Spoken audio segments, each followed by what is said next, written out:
Hey there, Bruce the Budget Aquarius here. I hope you guys are doing great. I am. Long day at work today. Oh, tired. Hey, I did want to do something though before I relax for the evening, and that is talk to you guys about a video I saw. Somebody did a really nice video talking about, do we over filter our tanks? And I thought it was kind of interesting because I never really thought about it because I don't know that as a budget guy my thought process ever went into, man, I'm going to over filter this tank. My bottom line is I want healthy fish. I want an attractive tank. And that's all that matters. So that's where, how I work.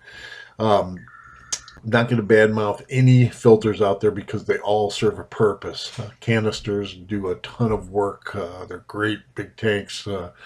Um, Sponge filters are great. They serve a purpose for all tanks, but in small tanks, even by themselves, they're better than nothing at all. Real simple. I run 15-gallon to 100-gallon tanks, and I have 10 tanks running right now. And I run hang-on back filters, and I run sponge filters. Sponge filters are there. Yeah, they do some work, but primarily you need some circulation. You want some water, your bubbles going through the water, keeping the water circulated, and for purposes of oxygenation. But you also want, you might as well have those bubbles running through a sponge filter so that there is some good bacteria in there. So it is doing some work breaking down nitrates, nitrites, and stuff like that in your water. Now, I don't want to get into a big discussion about the nitrogen cycle at all.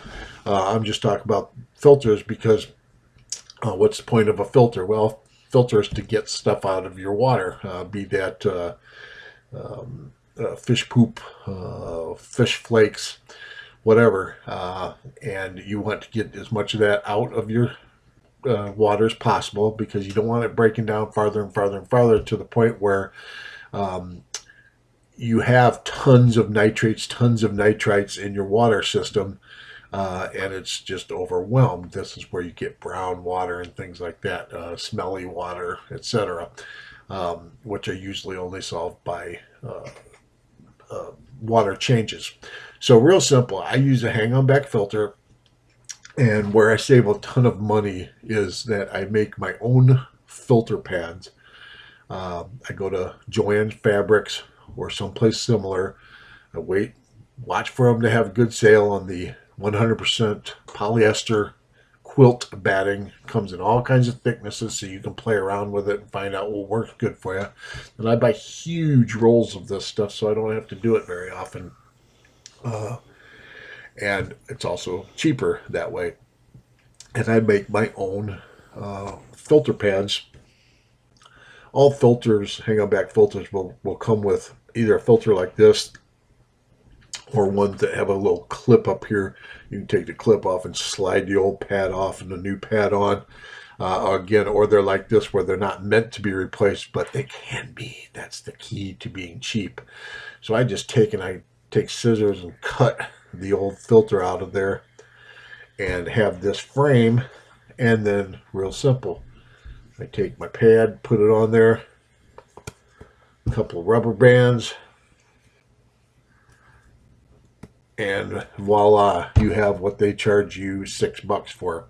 If you want, you can make it twice as large, and you can double it up, put rubber band around both.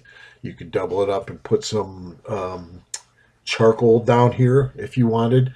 I don't do that. I use these. This is nice and cheap. It's very effective. The water flow through it is great. It traps everything really great. All right, guys, I don't want to keep you too much longer, but I'm hoping that you saw what I was showing you with the filters. Hang on back filter in all the tanks, sponge filters in all the tanks. And I want you to take a look at this. Okay, this is prior to my doing any cleaning of the tanks for the weekend.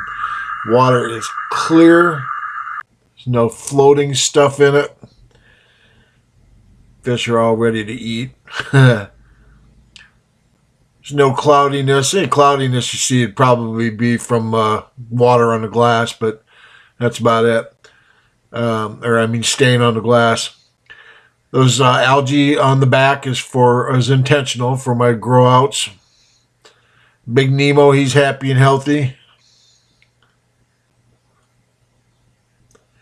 So anyways, just kind of wanted to show you how this works.